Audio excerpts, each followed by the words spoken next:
Did San Francisco 49ers legendary running back Frank Gore get snubbed by the Pro Football Hall of Fame? Let's talk about it. We still faithful. I'ma put it all on the table. We forever faithful. Yeah, we still faithful.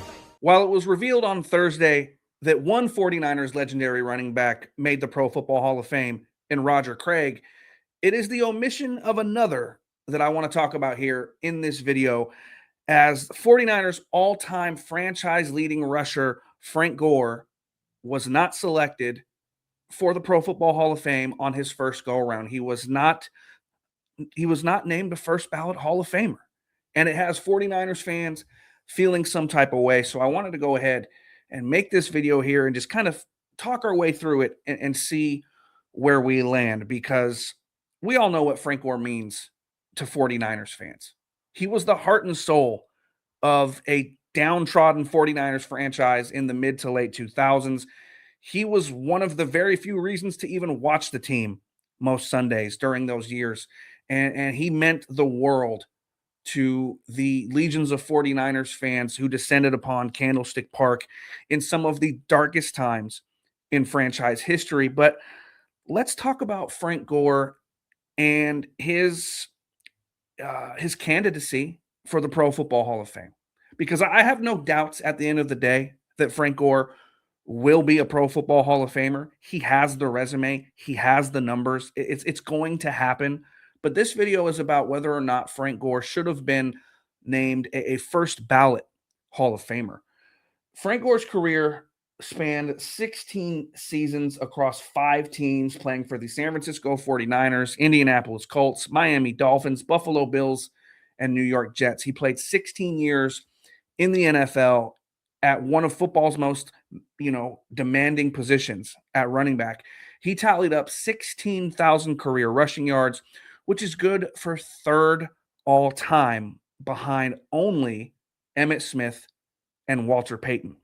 He racked up 5 Pro Bowls in his career: 2006, 2009, 2011, 2012, and 2013. And he was also a member of the NFL's all-decade team in the 2010s.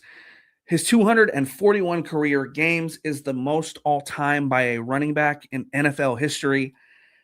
And his 9,000-yard seasons are nothing to scoff at. Frank Gore has the resume when it comes to being a Hall of Famer. Again, I feel he will get there one day. But should he have been a first ballot Hall of Famer? Did the voters get this one wrong?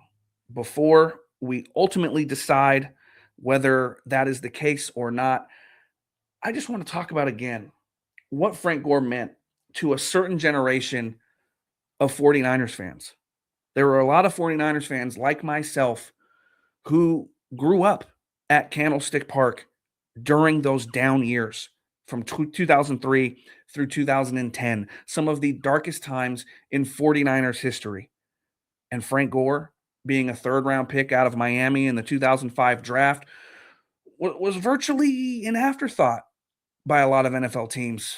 After all, the significant knee injuries that he suffered in college, as well as the shoulder injuries that he suffered in college, no one thought much of Frank Gore coming into the National Football League. But 49ers general manager at the time, Scott McCloughan, thought otherwise.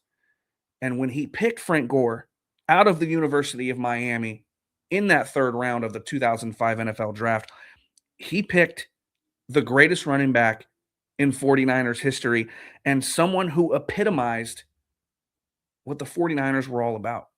He made Sundays, worth watching if you were a 49ers fan. He made going to the games worthwhile if you were a 49ers fan during those times. And he was great with the media. He was great with the fans, a great ambassador of the 49ers, a true 49er through and through by every sense of the word. And while that has earned him a spot in the 49ers Hall of Fame, let's talk about whether or not he should have been a first ballot Hall of Famer. Because like I said, he will get into the Pro Football Hall of Fame one day. I have zero doubt in my mind. But I'm going to tell you right now, and you're going to be hard-pressed to find anyone who loves and appreciates Frank Gore more than I do. But the fact that Frank Gore was not selected as a first ballot Hall of Famer doesn't necessarily bother me. I know that's tough. I know some of you are going to disagree. I'm sure my comment section is going to be full of a ton of 49ers fans who disagree with me, and that's fine. But Frank Gore, for all the great that he did for the San Francisco 49ers, I mean, he never won an individual award. He never led the NFL in rushing, and he never won a Super Bowl. And the Pro Football Hall of Fame is for the elite of the elite. And don't get it twisted. Frank Gore is a part of that class. But to be named first ballot, that's something that's something even beyond that. And considering that Frank Gore never won any individual awards, never, led the league in rushing, like I mentioned, never won a Super Bowl, that hurts him. And in the eyes of the voters of the Pro Football Hall of Fame, they agree. And at the end of the day, I mean, does Frank Gore being a first ballot Hall of Famer or not like dampen it or ruin it when he does go in? No, it doesn't matter when you go in. It just matters that you go in. And Frank Gore will be a Pro Football Hall of Famer. I just don't necessarily disagree with the voters on this one. I love Frank. Don't get me wrong, but I think the voters got this one right. Niners fans, what do you think? Do you think I'm full of it? Do you think I'm stupid? Do you think I'm totally missing the boat here? Let me know in your comments down below whether or not you think Frank Gore should have been a first ballot Hall of Famer.